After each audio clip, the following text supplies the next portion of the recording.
ಅದ್ಧೂರಿಯಾಗಿ ಜರುಗಿದ ಕೊಪ್ಪಳದ ಗವಿಸಿದ್ದೇಶ್ವರ ರಥೋತ್ಸವಕ್ಕೆ ಚಾಲನೆ ನೀಡಿದ ರಾಜ್ಯಪಾಲ ವಿಜಯಶಂಕರ್. ದಕ್ಷಿಣ ಭಾರತ ಕುಂಭಮೇಳ ಎಂದೇ ಖ್ಯಾತಿಯಾಗಿರುವ ಕೊಪ್ಪಳದ ಶ್ರೀ ಶ್ರೀ ಗವಿಮಠದ ಮಹಾರಥೋತ್ಸವ ಲಕ್ಷಾಂತರ ಭಕ್ತರ ನಡುವೆ ಅತ್ಯಂತ ವಿಜೃಂಭಣೆಯಿಂದ ನೆರವೇರಿದ್ದು, ರಾಜ್ಯಪಾಲರಾದ CH ವಿಜಯಶಂಕರ್ ಅವರು ಮಹಾರಥೋತ್ಸವಕ್ಕೆ ಚಾಲನೆ ನೀಡಿದರು.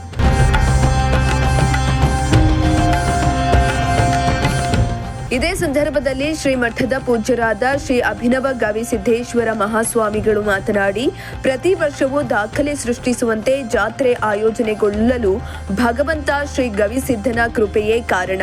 ಈ ಅದ್ಧೂರಿ ಹಾಗೂ ಅದ್ಭುತ ಜಾತ್ರೆಗೆ ಭಕ್ತರ ಸಹಕಾರವೇ ಪ್ರಮುಖ ಶಕ್ತಿಯಾಗಿದೆ ಎಂದು ಹೇಳಿದರು.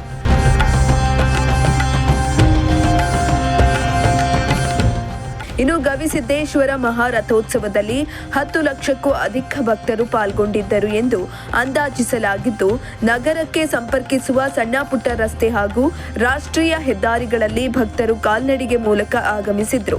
ಇನ್ನು ಪಾದಯಾತ್ರಿಗಳಿಗೆ ರಸ್ತೆಯುದ್ದಕ್ಕೂ ಉಪಹಾರ, ಹಾಲು, ಚಹಾ, ಬಿಸ್ಕೆಟ್, ಬಾಳೆಹಣ್ಣು ಸೇರಿದಂತೆ ತಂಪು ಪಾನೀಯಗಳನ್ನು ಭಕ್ತರು ವಿತರಿಸಿದ್ರು. Bureau report, Prajashakti TV.